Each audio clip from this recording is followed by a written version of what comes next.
ہاتھ سے تصویر بنانا جائز ہے، اگر پہلے سے بنائی ہوئی ہوں تو ان کا کیا کیا جائے؟ ہاتھ سے تصویر بنانا ایسی تصاویر جو تعظیم کے لیے نہ ہو اور وہ جانداروں کی تصاویر نہ ہو تو بالکل جائز ہے، اس پہ تو کسی کا اختلاف نہیں، بخاری مسلم میں حدیثیں موجود ہیں۔ جاندار کی تصویر اس لیے منع کیا گیا ہے کہ اس میں آپ بگاڑ دیں گے اس کو، کیمرے کی تصویر اس میں نہیں آتی ہے، یہ بالکل جائز ہے کیونکہ اس میں شکل بگڑتی نہیں ہے، یہ تو ایک عکس آتا ہے نا، نبی علیہ السلام بھی تو آئینہ دیکھتے تھے، آئینے میں بھی عکس آتا ہے۔ اس پہ میرا ایک یوٹیوب پہ کلپ ہے، اسلامک رولنگز آن پکچرز، اردو میں بھی لکھتے ہیں تصویر کا شرعی حکم، انجینئر محمد علی مرزا، وہ کلپ کھل جائے گا، اس میں نے ڈیٹیل کے ساتھ بتایا۔ تصویریں آپ البم میں لگا لیں اگر پرانی پڑی ہوئی ہیں، اگر آپ کو سنبھال کے ہی رکھنی ہے، وہ نمایاں جگہ پہ نہ لگائیں، جہاں تعظیم والی تصویر اگر ہے کوئی اس طرح کسی بندے کی ہے تو اگر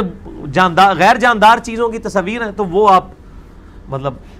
لگا سکتے ہیں۔ جاندار چیزوں والی تصویر کے پھر سامنے نماز نہیں آپ پڑھیں گے، چاہے آپ کی نیت بھی نہ ہو سجدہ کرنے کی،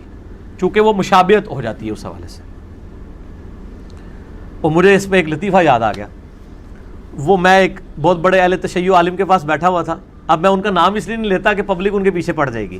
پاکستان لیول کے محدث ہیں، تو انہوں نے ایک بات سنائی، انہوں نے کہا کہ جی اہل تشیع کی فقہ کے اندر یہ مسئلہ ہے کہ اگر سامنے آگ جل رہی ہو نا تو آپ نے نماز نہیں پڑھنی، کیونکہ یہ کفار کے ساتھ مشابہت ہے، وہ آگ کی پرستش کرتے تھے نا۔ اچھا، یہ مسئلہ کسی درجے میں فقہ حنفی میں پایا جاتا ہے کہ سامنے آگ روشن نہیں ہونی چاہیے، قبر کے آگے تو سارے ہی قائل ہیں، چاہے پڑھنے والے بھی قائل ہیں کہ قبر نہیں ہونی چاہیے سامنے، تو آگ جل کے آتش پرستوں کا طریقہ ہے کہ وہ تو آگ سامنے جل رہی ہو تو آپ نے نماز نہیں پڑھنی۔ تو وہ کہتے ہیں کہ میں نے اپنے علماء سے کہا کہ آپ یہ مسئلہ تو بتاتے ہیں لوگوں کو، تو دوسری طرف ہماری حالت یہ ہے کہ ہم وہ باقاعدہ ایک ٹکی بنا کے سامنے رکھتے ہیں، کیا اس میں بت پرستی کی مشابہت نہیں ہوتی ہے؟ کیونکہ بت بھی تو مٹی کے بنا کے سامنے رکھے جاتے ہیں،